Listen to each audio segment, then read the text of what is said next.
Hi YouTubers, I'm Al Gracian from Albopepper.com. It's May 9th, 2016, and I'm going to do a video walkthrough for you. This is my first one of the season, so that you can see how things are getting ready to gear up for my annual vegetables. But also, I want you to see everything I've been doing to get some nice edible landscaping in place so I can really maximize the use of perennials to get the largest crop possible. And that's something that I really have always believed very strongly in, having as many functions as possible for any plants that are being used in the landscape. And I want you to see what I've been doing, what I've been setting up. So let's start looking at the property and I can show you what I've been doing. I used to have a Japanese yew that was here, this really huge green square shrub. It was ugly, took up a lot of space. You can see how far it had come out. I completely removed it, I shredded it up, used all the materials on site from it, and instead I've put in some edible things that I want to fill in this area. These are gomis. I have two different kinds, and they produce a red berry. Also, there's some kinnikinnick, so I'm going to let that be a ground cover here and let these gomis fill in this whole area, and hopefully that will give me some actual food production out of this spot that used to just kind of be a liability. It was a similar situation over here at this bed. This shrub used to go all the way back and it would fill this whole area in. I had to get on a ladder just to trim the top of it. But it was actually 3 plants, and I've removed 2, and in place I've now started some new perennials that include some comfrey, some yarrow, some bee balm, some sorrel. This is a non-invasive St. John's wort. It's more of a shrub. And now my fruit trees, this is an Asian persimmon, which is grafted on a regular American persimmon rootstock for increased hardiness. And over here, this is a jujube, which doesn't really look very impressive, but it's just now getting to where it's going to be branching out, leafing out, and starting to grow. So I am optimistic that it's going to take off. Have a nice little container raspberry here. This is called raspberry shortcake. So I want to take you back into this area and we can see what we have back here. Alright, we come around the corner here. This is my worm box where I do my vermicomposting, and connected to it I have a nice little planter, and what I've put in this year are some alpine strawberries. So I'm really excited to try these out, see how those work. This is some hyssop that the pollinators love. A nice purple flower all through the season, nice perennial. This is aronia, which at one time was more commonly referred to as a chokeberry, but it's highly nutritious. Just put this in the fall and it looks like it's done well, surviving the winter. Can't wait to try out those berries, see what they're like. And I want to show you this kale. Let me open this up so you can see how it's looking.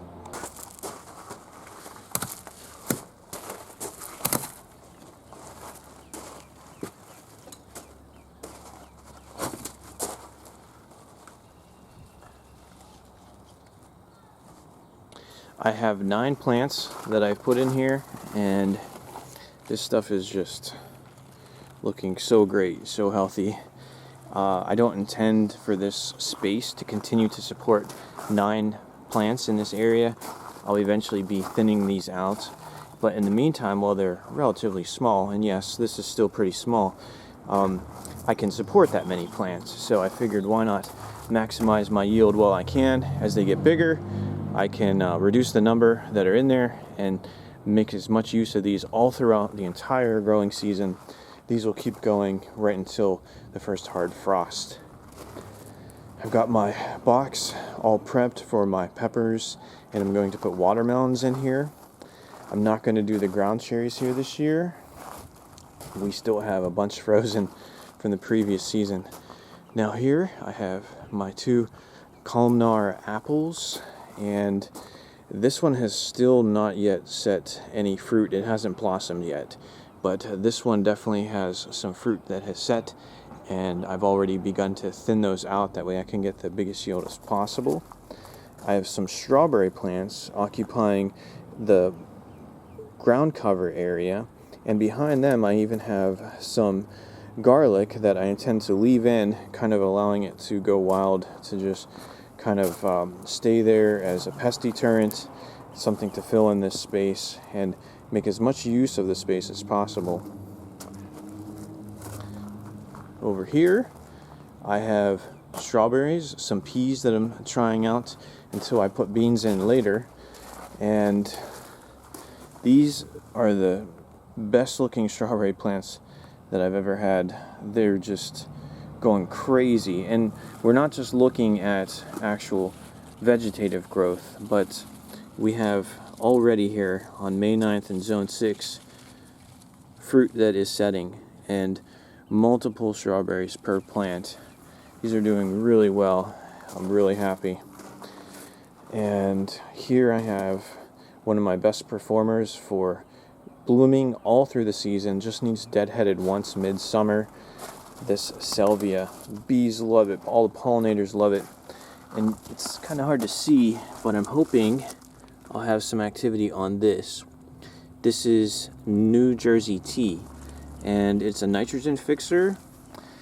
It at one point in the past was used as a tea substitute. It's not caffeinated, but I'm hoping that I can get it to fill in this area here. And this trellis, I constructed this to support a hardy kiwi. This is a variety that does not need a second as a pollinator, and it's leafing out, so I look forward to training it upon multiple levels to hopefully be able to just fill in this entire wall. Just imagine that as all green instead of brick. That's what I'm picturing. Over here, a more mature planter, we have our herbs, lavender, oregano, thyme, some interplantings of some garlic, echinacea. Check out this, I have this rosemary that's now been several years, and I've never had rosemary long enough to actually see it blossom. Look at these flowers. Aren't these really cool looking? I've never even seen rosemary flowers in my life.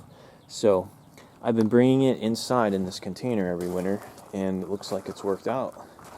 Been able to sustain it, even though really a single hard winter, and that's all it takes in Zone 6 to kill the rosemary, but we're doing good. This pear, this Asian pear, has not yet blossomed, so we don't have any fruit yet, but I'm hoping that it'll be mature enough maybe next year or else very soon so that I can start getting some fruit off of that. Oh, something I constructed, a little bit of a privacy trellis. This is not a fence, it's just a plant trellis, and I built this whole box, connected it all together. I have some Roman chamomile, which is a perennial type of chamomile, and an orange type of agastache, if you say it like that. It's a hyssop. I have a citronella balm and a butterfly weed back here. But the main point of setting up this was for the Maypop passion fruit, passiflora. And I have two of these in here that I'm hoping to get some nice passion fruit to be able to fill this in with some cool looking flowers, and also to actually give me some fruit. Well, that's what we have in this area, and I think we have things coming along pretty well, but we have a whole nother area, so let's move on. As we round the corner here, there are more strawberries that are greeting us. Look at how big and bushy these plants are. And as you can see here, these are just full of flowers that are setting fruit. So I think that finally this might be a year for us to get our optimal yield. And these are right at the base of a peach tree, which has set some fruit.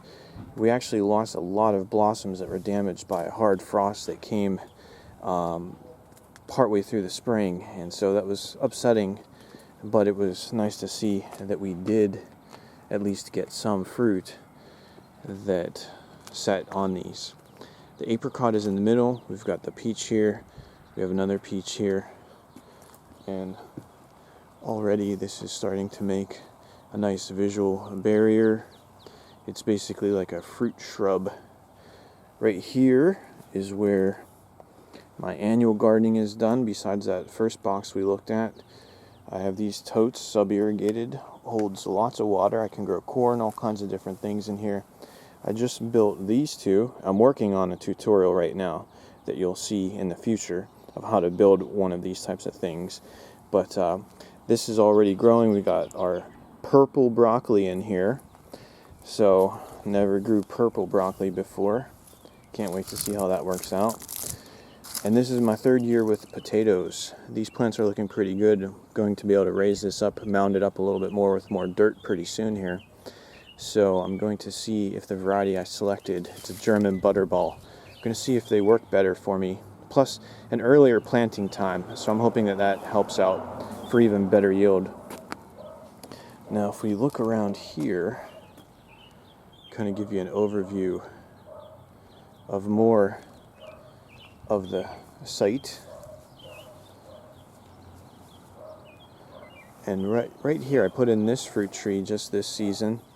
This is a 4-in-1. It's a grafted stone fruit that has a few different kinds of cultivars. We've got a plum, we've got an apricot, a nectarine, and a peach, which should be pretty cool. Here's my chive box. I have a couple types of chives, even some garlic chives. I just put in some lavenders. There is another yarrow. Trying to grow some peas up here, but the birds are fighting me on that, so we'll see how that works out. Here I have my blueberries, and in addition, I've tried to partner them up with some other plants that like acidic soil. So I have some violas, which are edible. I have some lingonberries, which are a little bit more of a ground cover, and some super low plants, wintergreen, which is also a ground cover that likes that acidic soil. And I think that these should all be able to grow well in the same spot. So we'll see how that works out. Got another blueberry here, a potted one. The gooseberry is several years old now, and it's taking shape for sure. We've already got some little gooseberries that are starting to form, so something to look forward to. Now next to this I have a new plant I just put in. This is called a thimbleberry, and it's kind of like a raspberry, but it's thornless and it forms like a nice sized bush. We're going to see how this develops throughout the upcoming years. I can't wait to share with you what it's like growing one of these. As a ground cover, we have some low kind of creeping nagoon berries, which are also like a type of a raspberry. So I'm hoping to fill in this area with that. And we have some Solomon seal back here, which I did not know was edible, but you actually can eat a portion of this plant. So that's kind of cool, right? If we kind of pan around, you can get a better view from this angle of everything, how it's all laid out. Here's my lettuce box. It's all prepped. Another sub-irrigated box. Got my little seedlings inside, so this is going to be ready to go. Here I have my onions and my garlic. This is just a regular in-ground raised bed, no sub-irrigation. And look at how these things are doing. Doing really well. So this is a new area that I've developed. I've needed to give it attention for quite some time. I'm trying out a Chinese yam, or an air potato, and we'll see if this fills up this area and how that works. I can't wait to share with you how it progresses. Here's another comfrey. Here on the shadier side of this structure, I wanted to be able to grow something. And well, the currants, the gooseberries, those are some of the prime candidates. So I've actually put in a few currants here that I want to be able to train up along the profile of this wall. And I have an elfin thyme that I just planted here. I want to fill this in with a ground cover. That way I don't ever have to mow it, don't have any grass growing in there. That's the idea. In my cold frame, I'm trying to get some corn going, but the pill bugs and other things just keep munching at the tips of it. So I'm hoping it can get enough strength to take hold and start taking off. In the back there, I have some carrots, and here's more sorrel, a couple asparagus plants, some lilies, another blueberry. This is a bloody dock or a red vein sorrel with some sea kale back there. And this kind of gives you from another vantage point another look at how the yard looks. So maybe this gives you a good idea.